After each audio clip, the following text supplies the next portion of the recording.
Dr. Geoffrey. Yes, that's his name.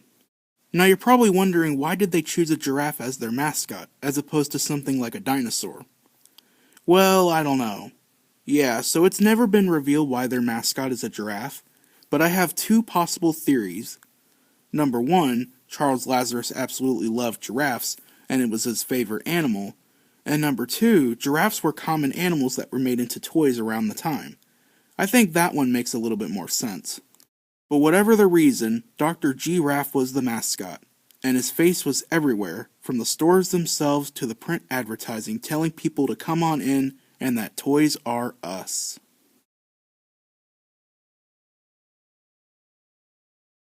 In terms of his design, Dr. Geoffrey was originally designed to look a lot like a real giraffe, with the spot designs, and especially the head shape, as he had really small eyes and a long bovine-like snout.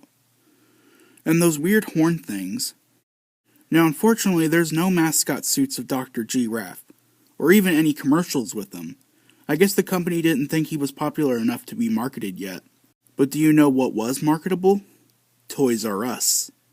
Because in 1966, Toys R Us was purchased by Interstate Department Stores Incorporated. But don't worry, Charles Lazarus was still in charge. In fact, he was the head of the company's toy division. Although the partnership didn't last long, it still helped Toys R Us get to be as big as it was. However, I failed to mention something that happened in the year before, something that is very important, and it involves Dr. Geoffrey himself.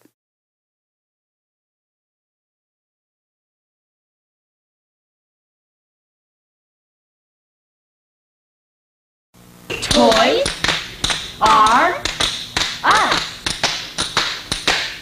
The world's biggest toy store. Toys R Us.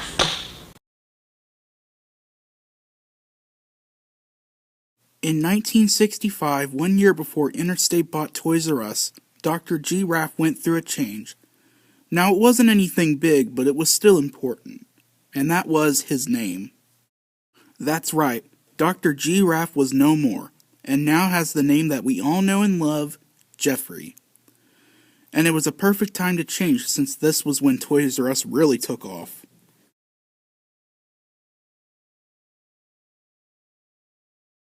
Now in terms of what changes were made to his design, it pretty much stayed the same as when he was a doctor, but they changed the colors a little bit. And since Geoffrey was the mascot, he had some merchandise made, such as this kind of creepy coin bank.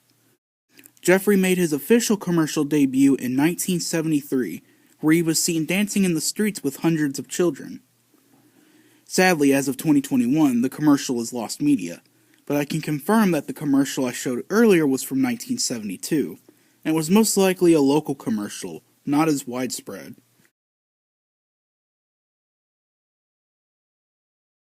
"1972 was also the earliest sighting of a Geoffrey the Giraffe mascot costume, the first of many, many costumes we will look at in this video. Just like the Geoffrey in print ads and on the building, the Geoffrey costume was also designed with a real giraffe in mind, though he was a bit more cartoony. He was also extremely tall, measuring about 10 feet tall. Because of this, the person inside the costume would look out of Geoffrey's neck, a common vision point that is still a thing today.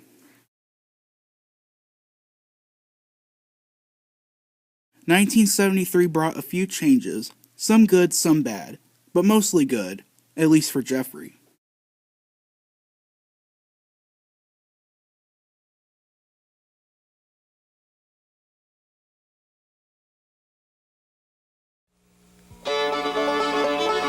Do-si-do, and away we go. Toys R Us is putting on a show.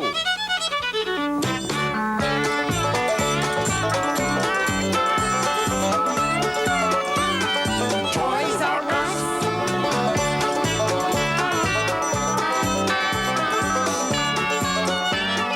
Toys R Us. Gee, what a toy store.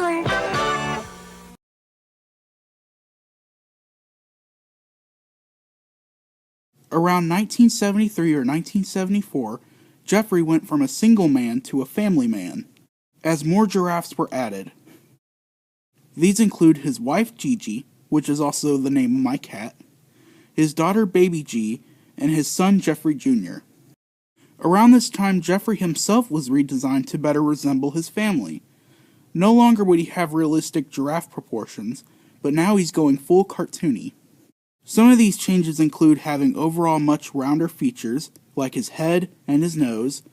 His eyes were also made a little bit bigger, and his horns were shortened. His spots also changed from hexagons and triangles to round circles. He also fixed up his hair too. And for the first time he was officially given clothing items. These include a hat, a bow tie, and a jacket, all sharing a red and white striped design. I like to call this version KFC Geoffrey, since the clothes match the KFC logo and colors. This design of Geoffrey would become the template for all other illustrated versions to come, or in other words, this would be the standard design going forward.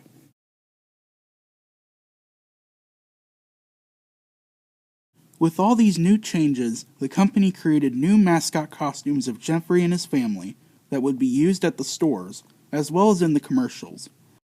All of these costumes looked somewhat similar, they just changed the outfits depending on which character it was. Baby G was the only one that had a unique costume, but all their vision holes are on their necks.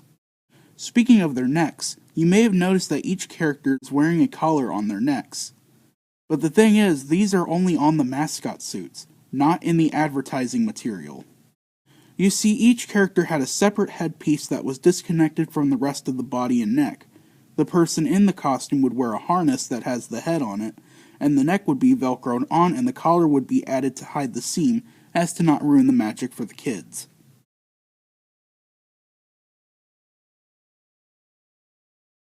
As for the costumes featured in the commercials, since they didn't use different costumes, Gigi and Baby G were the only ones to receive new suits. And for those of you wondering about Geoffrey Jr., well, he never got a costume. He was only portrayed by dolls. Geoffrey, on the other hand, wasn't redesigned. Instead, they used the old, outdated Geoffreys from a few years prior. But I should mention something that I didn't talk about earlier in regards to this costume. That being that his eyes and mouth are fully articulated, meaning he could blink his eyes and move his mouth. Not sure if he could always do this in the earlier commercial, but he could now.